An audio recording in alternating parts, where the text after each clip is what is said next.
जब ईसा का जन्म बेथलेहम में हुआ था तब पूर्व से ज्योतिषी आए और उन्होंने राजा हेरोद से पूछा कि यहूदियों के नवजात राजा कहाँ हैं? हमने उनका तारा उदित होते देखा, हम उन्हें दंडवत करने आए हैं। इन ज्योतिषियों के बारे में नहीं बताया गया कि इनकी संख्या कितनी थी और वे कहाँ से आए थे। हम उनके दिए 3 तोहफों से मानते हैं कि वह संख्या में 3 थे। आज के इस वीडियो में हम बात करेंगे 3 वाइज मैन और उनके तोहफों के रहस्यों के बारे में।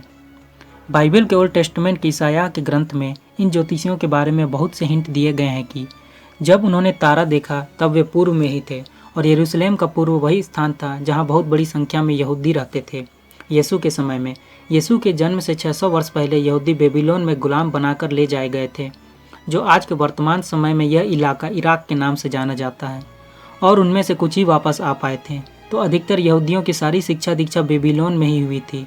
वे सब वहाँ एस्ट्रोनॉमी का अध्ययन किया करते थे और तभी वहाँ के लोगों को भी एस्ट्रोनॉमी सिखाई गई होगी, क्योंकि वे सब सूरज, चांद और तारों के आधार पर अपने पर्वों का निर्धारण किया करते थे, जैसा कि परमेश्वर ने उत्पत्ति ग्रंथ के अध्याय 1 पद 14 से 15 में नक्षत्रों का अध्ययन करते हुए पर्वों का निर्धारण करने को कहा था।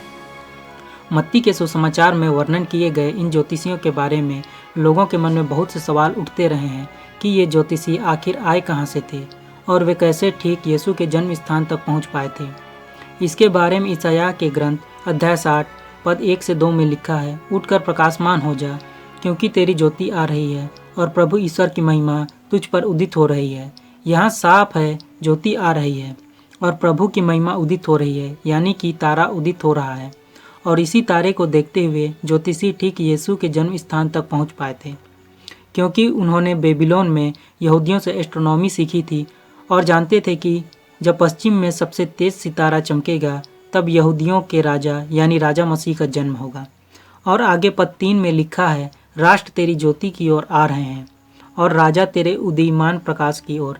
इन वचनों को पढ़ने के बाद पता चलता है कि वे अन्य जाति से थे, वे यहूदी नहीं थे।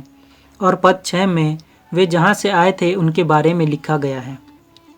वहाँ ऐसा लिखा है, ऊँटों के झुंड और मिद्यान तथा एफा की सारनियाँ तुझ में उमड़ पड़ेंगी। सभा के सब लोग प्रभु की स्तुति करते हुए।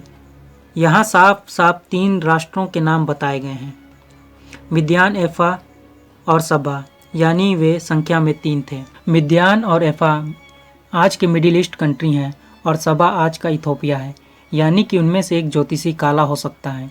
इसलिए कुछ स्कॉलर यह भी मानते हैं उनमें से एक भारत से भी था। इससे भी पता चलता है कि वे सब अन्य जाति से ही थे। जब भी मैं इन 3 ज्योतिषियों के बारे में सोचता हूँ तब मुझे लगता है कि भले ही वे सब अन्य जाति से थे, लेकिन वे यहूदियों के धर्म ग्रंथों से बहुत अच्छी तरह परिचित थे, क्योंकि बेबीलोन में उन्होंने कई वर्षों तक एस्ट्रोनॉमी के साथ साथ उनके धर्म ग्रंथों का भी अध्ययन किया होगा। इसलिए वे जानते थे कि जब सबसे तेज तारे का उदय होगा तब राजा मसीह का जन्म होगा। इसके बारे में उन्होंने गणना ग्रंथ अध्याय 24 के पद 17 में जरूर पढ़ा होगा। वहाँ लिखा है, याकूब के वंश में एक तारे का उदय होगा, इज़राइल के वंश में एक राजा उत्पन्न होगा। आगे पद 6 में ही उनके लाए गए तोहफों के बारे में पता चलता है। वहाँ लिखा है, सोना और लोबान की भेंट ले आएंगे। यहाँ आप बोलेंगे कि एक तोहफा कम कैसे, क्योंकि मत्ती अध्याय 2 में तो 3 तोहफों के बारे में बताया गया है। असल में लोबान 2 तरह के होते हैं, एक जलाया जाने वाला और दूसरा लगाया जाने वाला। ये तीनों ही तोहफे राजा मसीह के सामर्थ्य को बताते हैं। सोना वैभव को दर्शाती है, जो एक राजा के लिए ज़रूरी होता है। लोबान दर्शाता है कि वह परमेश्वर के लिए लोगों का याजक बनकर कार्य करेगा, और गंधरस दर्शाता है कि वह मृत्यु पर विजयी होगा। लोबान और गंधरस दोनों ही मंदिर में इस्तेमाल किए जाते हैं, और आपको याद होगा यीशु ने कहा था, इस मंदिर को ढहा दो और मैं 3 दिन बाद इसे खड़ा कर दूंगा। यहाँ असल में यीशु अपने शरीर को मंदिर बता रहे थे और लोगों ने यीशु के शरीर रूपी मंदिर को ढहा दिया और यीशु ने 3 दिन बाद इस मंदिर यानी शरीर को वापस खड़ा कर दिया। गंधरस के इस्तेमाल के बारे में संत योहन के सुसमाचार अध्याय 19 पद 38 से 41 में बताया गया है।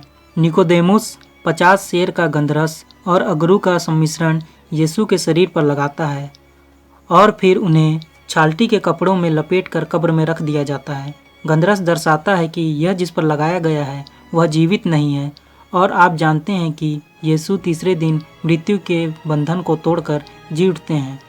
इन 3 तोहफों से एक बात तो स्पष्ट है कि यीशु ही वह राजा या सच्चा मसीहा है जिसका इंतजार पूरी धरती के लोग कर रहे हैं। इस प्रकार आप 3 ज्योतिषियों और उनके तोहफों के रहस्य के बारे में जान चुके हैं।